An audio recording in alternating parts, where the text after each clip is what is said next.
ಸ್ನೇಹಿತರೆ ನಮಸ್ಕಾರ. ನಾನು ರವೀಂದ್ರ ಜೋಶಿ. ನಿನ್ನೆ ನೀವು ಗಮನಿಸಿದ್ದೀರೋ ಇಲ್ವೋ ಗೊತ್ತಿಲ್ಲ, ಲಂಡನ್ನಿನ ಪಾಕಿಸ್ತಾನ ರಾಯಭಾರಿ ಕಚೇರಿ ಮುಂದೆ ನಮ್ಮ ಭಾರತೀಯರು ಪಹಲ್ಗಾಮ್ ಅಟ್ಯಾಕ್ ಕುರಿತಾಗಿ ಪ್ರತಿಭಟನೆಯನ್ನು ನಡೆಸ್ತಾ ಇದ್ರು. ತುಂಬ ಜನ ಅದರಲ್ಲಿ ವಯೋವೃದ್ಧರಿದ್ದರು, ಭಾರತೀಯತೆಯ ಬಗ್ಗೆ ಅಪಾರವಾದಂಥ ಅಭಿಮಾನ ಇಟ್ಕೊಂಡಂಥ ದೇಶಭಕ್ತರೆಲ್ಲ ನೆರೆದಿದ್ದರು. ಸುಮಾರು ಒಂದು 500-600 ಜನ ಅಲ್ಲಿ ಬಂದಿದ್ದರು.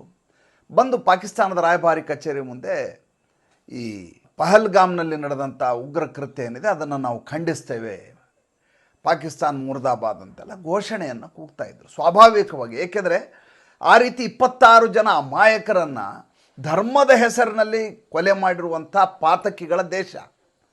ಆ ದೇಶಕ್ಕೆ ಸಂದೇಶ ರವಾನೆ ಮಾಡಬೇಕು ಅಂದರೆ ಆ ದೇಶದಲ್ಲಿರುವಂಥ ರಾಯಭಾರಿಯ ಕಚೇರಿ ಮುಂದೆನೇ ಯಾವಾಗಲೂ ಪ್ರತಿಭಟನೆ ಮಾಡಬೇಕು. ಅದು ಎಲ್ಲ ಕಡೆ ನಡೀತಾ ಇರುವಂಥ ಸಂಪ್ರದಾಯ. ಅದರ ಪ್ರಕಾರ ಎಲ್ಲ ಭಾರತೀಯರು ಹೋಗಿ ಅಲ್ಲಿ ನೆರೆದಿದ್ದರು, ಘೋಷಣೆಗಳನ್ನು ಕೂಗ್ತಾ ಇದ್ದರು. ಇದನ್ನು ನೋಡಿ ಒಳಗಡೆಯಿಂದ ಒಬ್ಬ ಆಫೀಸರ್ ಹೊರಗಡೆ ಬರ್ತಾನೆ. ಆತನ ಹೆಸರು ಕರ್ನಲ್ ತೈಮೂರ್ ರಾಹತ್ ಅಂತೇಳಿ. ಇತ್ತೀಚೆಗೆ ಆತ ಅಲ್ಲಿಗೆ ಡೆಪ್ಯೂಟ್ ಆಗಿರೋದು ಲಂಡನ್ ಆಫೀಸ್ಗೆ. ಕರ್ನಲ್ ತೈಮೂರ್ ರಾಹತ್ತು ಈ ರೀತಿ ಪ್ರತಿಭಟನೆಯನ್ನು ನೋಡ್ತಾನೆ. ಪ್ರತಿಭಟನೆಯನ್ನು ನೋಡಿ ಏನು ಮಾಡ್ದ ಅಂತ ಕೇಳ್ಬೇಕು ನೀವು.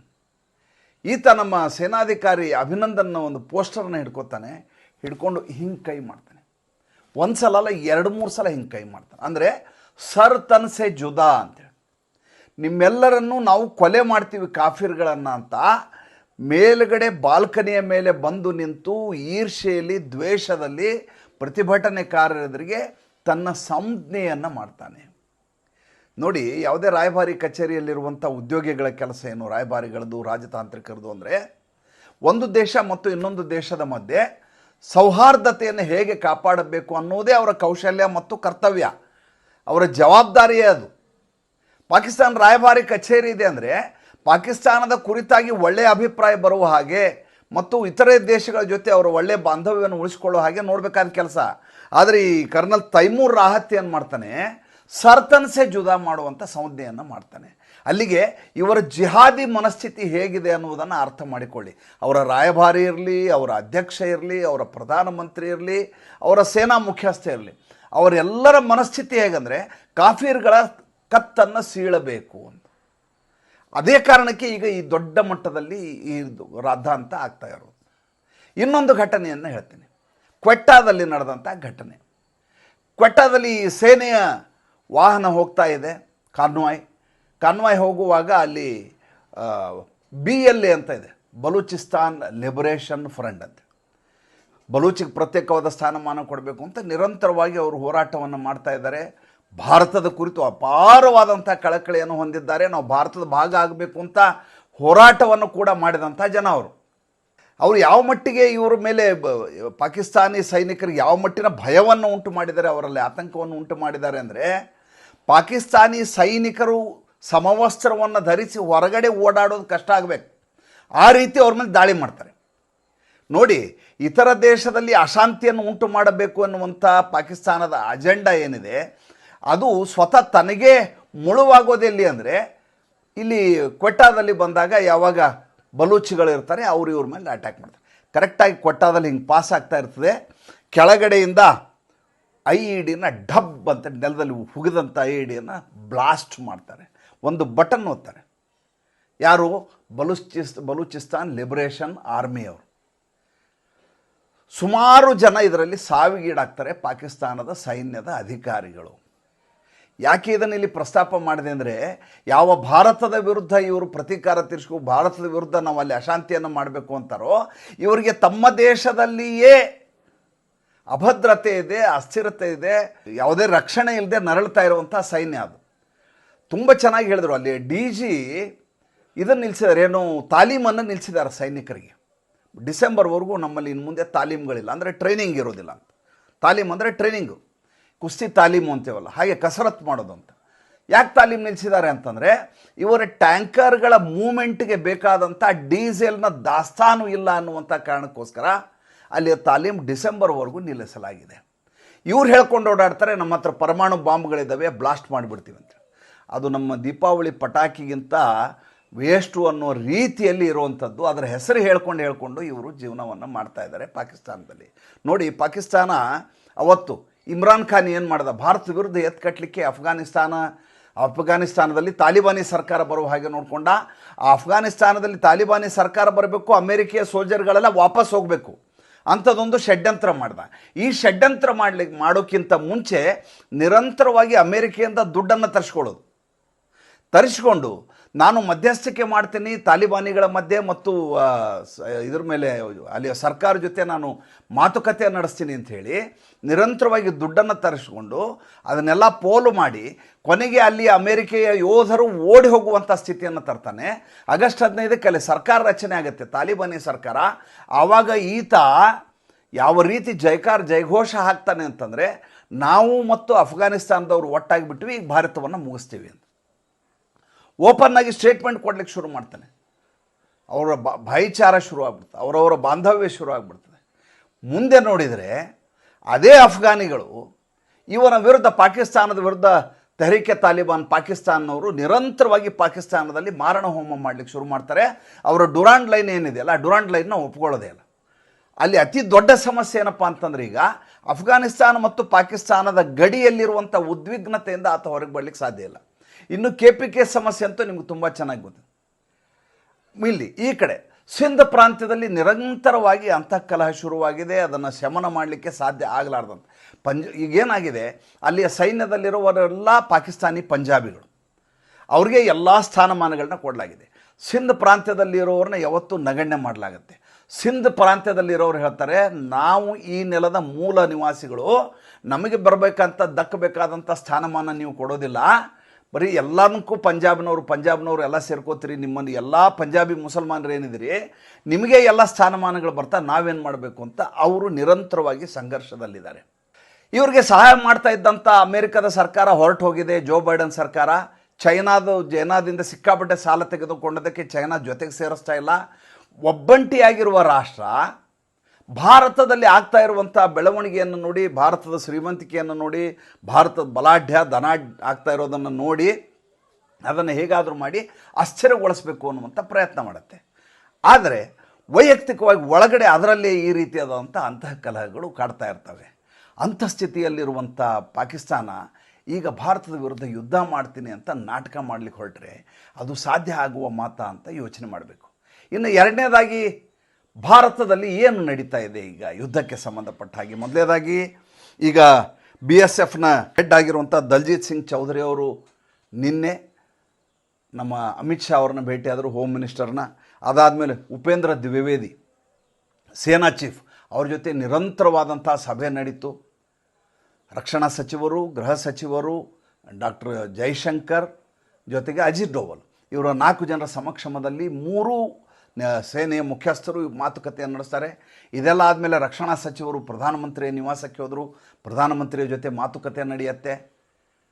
ಇದೆಲ್ಲವೂ ಏನನ್ನು ಬಿಂಬಿಸತ್ತೆ ಅಂತಂದರೆ, ಮುಂದೆ ನಡೆಯುವಂಥ ಅತಿ ದೊಡ್ಡದಾದಂಥ ಸ್ಥಿತ್ಯಂತರಕ್ಕೆ, ಅಂದರೆ ಯುದ್ಧಕ್ಕೆ ಯಾವ ರೀತಿಯ ತಯಾರಿ ನಡೀತಾ ಇದೆ ಅನ್ನೋದನ್ನು ಬಿಂಬಿಸುತ್ತೆ. ಇದಕ್ಕೆ ಚೆನ್ನಾಗಿ ಒಂದು ಮ್ಯಾನೇಜ್ಮೆಂಟ್ನಲ್ಲಿ ಮಾತು ಹೇಳ್ತಾರೆ, ಏನಂತಂದರೆ coordination is the essence of management ಅಂತ.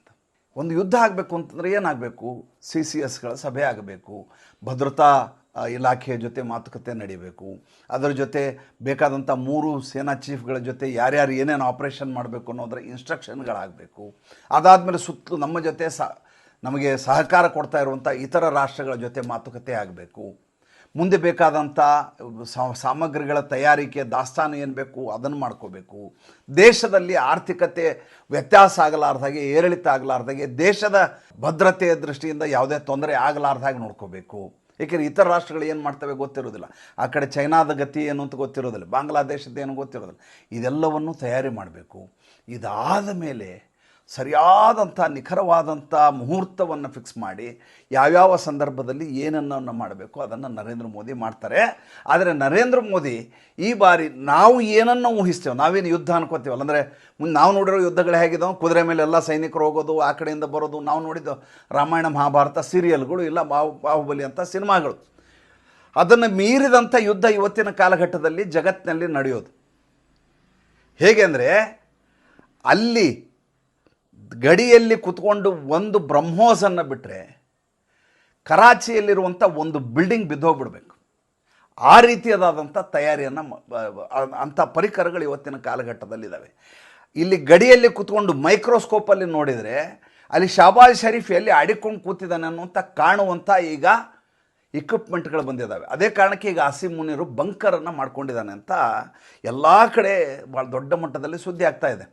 ಈ ಆತನಿಗೆ ಖಚಿತವಾಗಿ ಗೊತ್ತಾಗ್ಬಿಟ್ಟಿದೆ ಈ ಸಲ ನಾನು ಆಡಿದ ಮಾತಿಗೆ ಭಾಳ ದೊಡ್ಡ ಮಟ್ಟದ ಏಟು ಬೀಳ್ತಾ ಇದೆ ಅಂತ.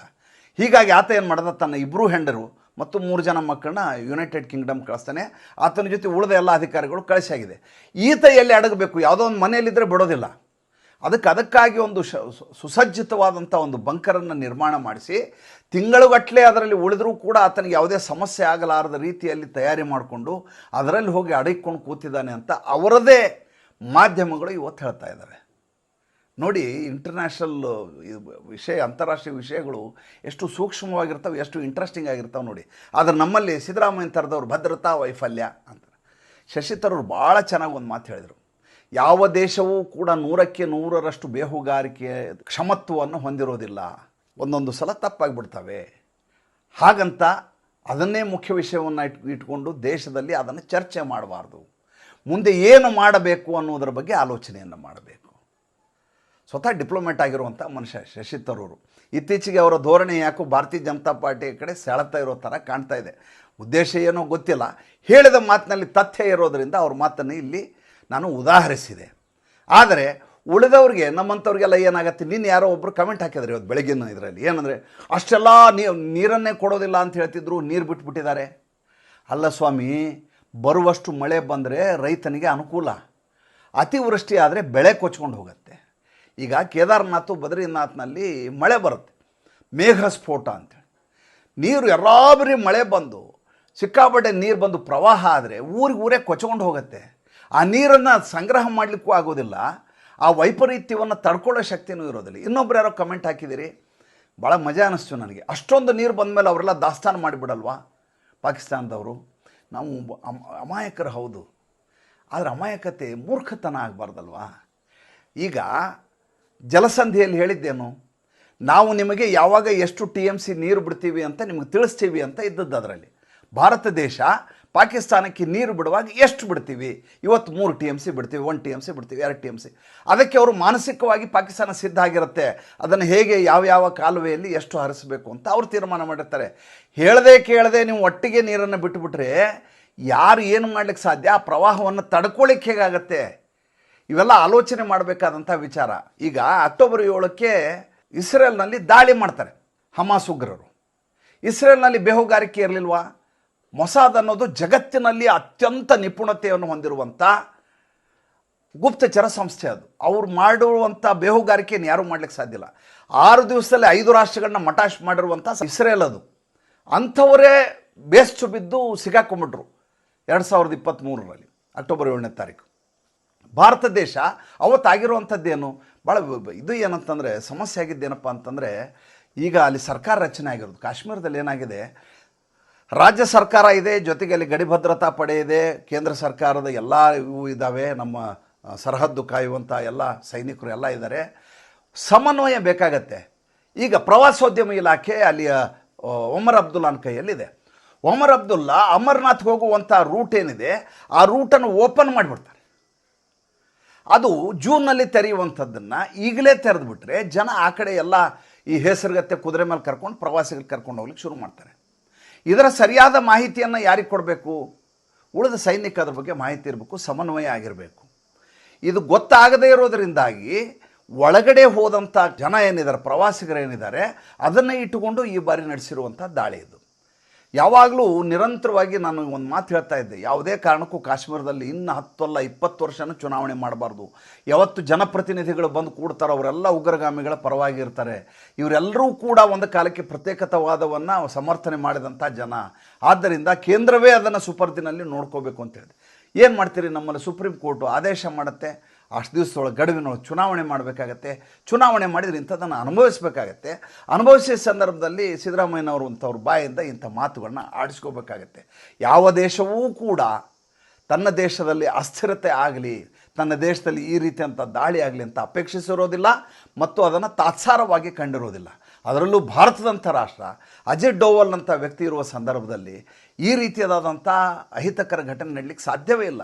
ಇಲ್ಲದೆ ಹೋದರೆ ಆರ್ಟಿಕಲ್ 370 ರದ್ದಾದ ದಿವಸದಿಂದ ಇಲ್ಲಿವರೆಗೂ ರಕ್ತದ ಓಕಳಿ ಕಾಲುವೆ ಹರಿಬೇಕಾಗಿತ್ತಲ್ಲ, ಕಾಶ್ಮೀರದಲ್ಲಿ ಯಾಕೆ ಹರಿಲಿಲ್ಲ?